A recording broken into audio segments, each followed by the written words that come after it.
श्रोताबंधु नमस्कार। मु डॉक्टर शिशिर दास रेडियो सुरभि अध्यक्ष आपण मानक स्वागत करुच्ची एक अभिनव कार्यक्रम को। विगत 5 वर्ष मध्य रेडियो सुरभि शिक्षा कृषि ठारू आरंभ करी जीविका पर्यंत विभिन्न कार्यक्रम परिवेषण करि आसुछि। आदि ठारू सेही परी शिक्षा दीक्षा कार्यक्रम अंतर्गत एक नुआ शिक्षा दिगंत उन्मोचन हेउछि, जार ना चलतु जानिबा इतिहास बा लेट्स नो हिस्ट्री। एही कार्यक्रम द्वारा ओडिशार महाविद्यालय पढ़ुथिबा छात्र छात्री एवं विभिन्न प्रतियोगितामूलक परीक्षा देउथिबा प्रार्थी माने विशेष उपकृत हेबे। रेडियो सुरभिर एही अभिनव कार्यक्रम सारा भारतवर्ष रे प्रथम बोली अभिहित करा जाई पारे। एही ऐतिहासिक कार्यक्रमर समस्त प्रश्नोत्तर प्रस्तुत करिसंती इतिहास विभाग प्रोफेसर कामाक्षी प्रसाद दास और सहयोग करिसंती श्रीमती नीलिमा दास। आसंतु सुनिबा इतिहास।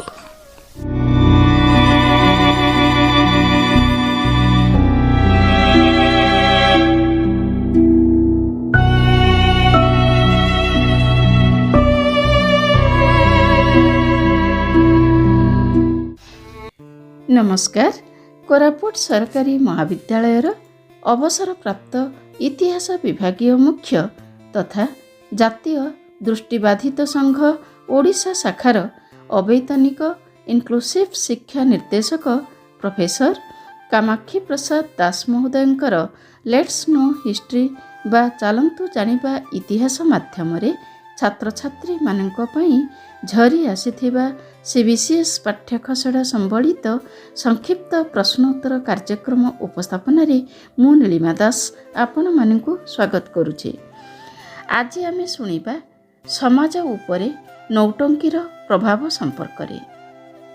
भारतीय लोकगल्प लोककला एवं आधुनिक समयर कथावस्तु गुड़िक माध्यमरे जन समाज को संस्कारित करिबा पई अभिनय माध्यमरे जो प्रक्रिया को उत्तर भारत रे आरंभ करा जायथिला ताहा किभली धीरे धीरे नौटंकी नामरे समाज उपरे प्रभाव विस्तार करिथिला से संपर्क रे आजिर प्रश्नोत्तर। प्रश्न 1। केउ भारतीय सामाजिक व्यवस्था उपरे अमेरिका रे प्रदर्शित नौटंकी गुड़िक आलोकपात करिथांती? उत्तर।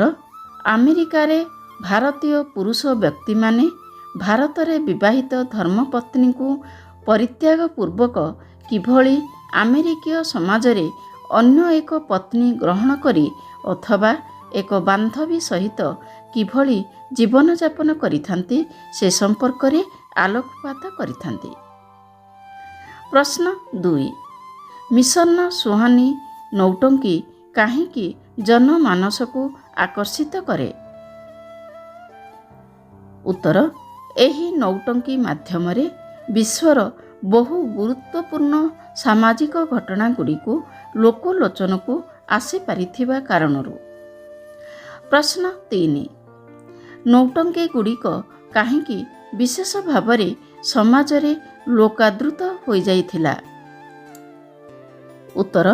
प्राकृतिक नृत्य संगीत और वाद्य माध्यमरे जीवन प्रवाह को त्वरान्वित करिथिबा कारणरू। प्रश्न 4। नौटंकीर सारमर्म गुड़िक मुख्यतः केउथिरु आहरण करा जाइथाए? उत्तर। प्रेम गल्प पुराण महापुरुषंक जीवनी प्रभृतिरु। प्रश्न 5। नौटंकी गुड़िकरे अभिनेता और अभिनेत्री माने काहींकी दर्शक मानकर दृष्टि आकर्षण करिथांती? उत्तर। व्यक्तिगत संगीतर उत्कर्षता व्यक्तिगत नृत्य छंद और व्यक्तिगत व्यंग अभिनय जोगु। प्रश्न 6। नौटंकी गुड़िकर दर्शक मंडली किभली अवसर समय को उपभोग करिथांती? उत्तर। बाह्य परिवेश रे भ्रमण करी सामान्य खाद्य ग्रहण करी अथवा आवश्यक स्थले स्नानागार ବା ଶୌଚାଗାରକୁ ଗମନ କରିଥାନ୍ତି। ପ୍ରଶ୍ନ 7. ନୌଟଙ୍କି ଗୁଡ଼ିକର ମୁଖ୍ୟ ଉଦ୍ଦେଶ୍ୟ କ'ଣ? ଉତ୍ତର ଗୋଷ୍ଠୀଗତ କାର୍ଯ୍ୟରେ ଅଂଶଗ୍ରହଣ କରିବା। ପ୍ରଶ୍ନ 8. କେଉଁ କାରଣ ଯୋଗୁଁ ନୌଟଙ୍କି ଗୁଡ଼ିକରେ ଗୋଷ୍ଠୀ ଉଦ୍ୟମ ଗୁରୁତ୍ୱପୂର୍ଣ୍ଣ? ଉତ୍ତର ଆବଶ୍ୟକ ସରଞ୍ଜାମ ଓ ଯନ୍ତ୍ରପାତିକ ଯୋଗାଣ, ଆର୍ଥିକ ସାହାଯ୍ୟ ଓ ଦକ୍ଷ କଳାକାରଙ୍କ ଜ୍ଞାନ ପାଇଁ। ପ୍ରଶ୍ନ 9. ନୌଟଙ୍କି ଗୁଡ଼ିକରେ ସଙ୍ଗୀତ ପରିବେଷଣ ଓ ଅଭିନୟ କେଉଁମାନଙ୍କ ଦାବି ମୁତାବକ କରାଯାଏ? ଉତ୍ତର ଦର୍ଶକମାନଙ୍କର ଦାବି ମୁତାବକ। ପ୍ରଶ୍ନ 10. ଆଧୁନିକ ନୌଟଙ୍କି ଗୁଡ଼ିକ ମୁଖ୍ୟତଃ କେଉଁ ଦୁଇଟି ବିଷୟ ଉପରେ ଗୁରୁତ୍ୱାରୋପ କରିଥାନ୍ତି?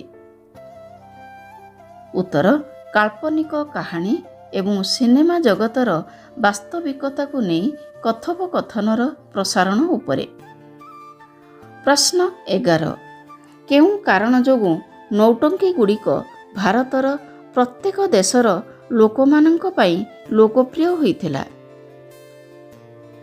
ଉତ୍ତର ଏହା କାହାଣୀ ଓ ବିଷୟବସ୍ତୁ ଉଭୟ ପୁରାତନ ଓ ନୂତନ ଯୁଗର କଥାବସ୍ତୁକୁ ନେଇ ସମୃଦ୍ଧ ହୋଇଥିବା କାରଣରୁ।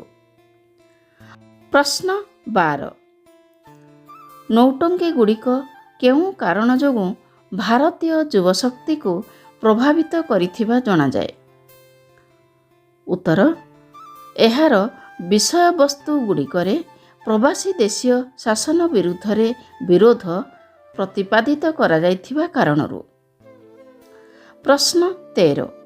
ନୌଟଙ୍କି ଗୁଡ଼ିକ କେଉଁ କାରଣ ଯୋଗୁଁ ଭାରତରେ ଏକ ବିପ୍ଳବାତ୍ମକ ପରିବର୍ତ୍ତନ ଆଣିପାରିଥିଲା? ଉତ୍ତର ଏଥିରେ ଅଭିନୀତ ଗଳ୍ପଗୁଡ଼ିକର ସଂଳାପ ତଥା ଅଭିନୟ ଅନେକ ସମୟରେ ବିପ୍ଳବାତ୍ମକ ହୋଇଥିବା କାରଣରୁ। ପ୍ରଶ୍ନ 14. କେଉଁ କାରଣ ଯୋଗୁଁ ଆଧୁନିକ ସମୟର ନୌଟଙ୍କି ଗୁଡ଼ିକ ଦର୍ଶକମାନଙ୍କ ଦୃଷ୍ଟି ଆକର୍ଷଣ କରିଥିବା ଜଣାଯାଏ? ଉତ୍ତର ଏଗୁଡ଼ିକ ପୂର୍ବର ଉପନିବେଶୀୟ ଶାସନ ବିରୁଦ୍ଧରେ ବିପଦାତ୍ମକ ଗଳ୍ପ ସମ୍ଭାରରେ ସମୃଦ୍ଧ ହୋଇଥିବା କାରଣରୁ। ପ୍ରଶ୍ନ 15. ଆଧୁନିକ ଯୁଗର ନୌଟଙ୍କି ଗୁଡ଼ିକରେ କେଉଁ ଭିନ୍ନତା ପରିଲକ୍ଷିତ ହୋଇଥାଏ? ଉତ୍ତର ଏଗୁଡ଼ିକ ସ୍ୱାଧୀନତା ପୂର୍ବବର୍ତ୍ତୀ ସମୟର ବିଭିନ୍ନ କାହାଣୀ, ହାଲୁକା ଗଳ୍ପ ଏବଂ ହାସ୍ୟରସ କଥାବସ୍ତୁ ଦ୍ୱାରା ସମୃଦ୍ଧ ହୋଇଥିବା କାରଣରୁ। ପ୍ରଶ୍ନ 16. ଆଧୁନିକ ଯୁଗର ଦାର୍ଶନିକମାନେ ନୌଟଙ୍କି ଗୁଡ଼ିକରେ କେଉଁ କେଉଁ ବିଷୟକୁ ସ୍ଥାନ ଦେବାକୁ ଦାବି କରିଥାନ୍ତି? ଉତ୍ତର ଯୌତୁକ ପ୍ରଥା, କୃଷି କ୍ଷେତ୍ରରେ ପ୍ରୟୋଗ ହୋଇଥିବା ରାସାୟନିକ ସାରର ବିଫଳତା, ବେକାରୀ ସମସ୍ୟା ଓ ଦାରିଦ୍ର୍ୟ ଏବଂ ନାରୀ ସଶକ୍ତିକରଣ ପ୍ରଭୃତି ବିଷୟକୁ। ପ୍ରଶ୍ନ 17. ଆଧୁନିକ ଯୁଗରେ ନୌଟଙ୍କି ଗୁଡ଼ିକରେ କେଉଁମାନଙ୍କର ଭୂମିକା ଗୁରୁତ୍ୱପୂର୍ଣ୍ଣ ହୋଇଥାଏ? ଉତ୍ତର ଗୋଷ୍ଠୀ ଉଦ୍ୟମର ଭୂମିକା। ପ୍ରଶ୍ନ 18.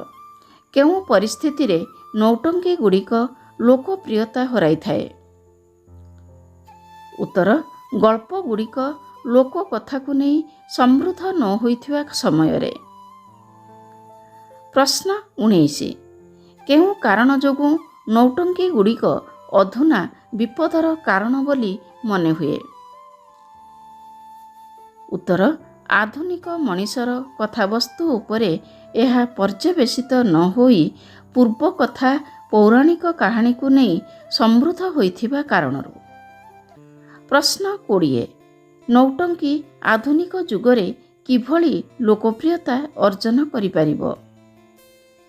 ଉତ୍ତର ସ୍ୱଦେଶୀ ପରମ୍ପରାକୁ ନେଇ ଏହାକୁ ରୁଦ୍ଧିମନ୍ତ କରାଯାଇପାରିଲେ। ଆଜି ପାଇଁ ଏତିକି। ପୁଣି ଆସିବି ଆଗାମୀ ଅଧ୍ୟାୟରେ। ସେ ପର୍ଯ୍ୟନ୍ତ ବିଦାୟ ନେଉଛି। ନମସ୍କାର।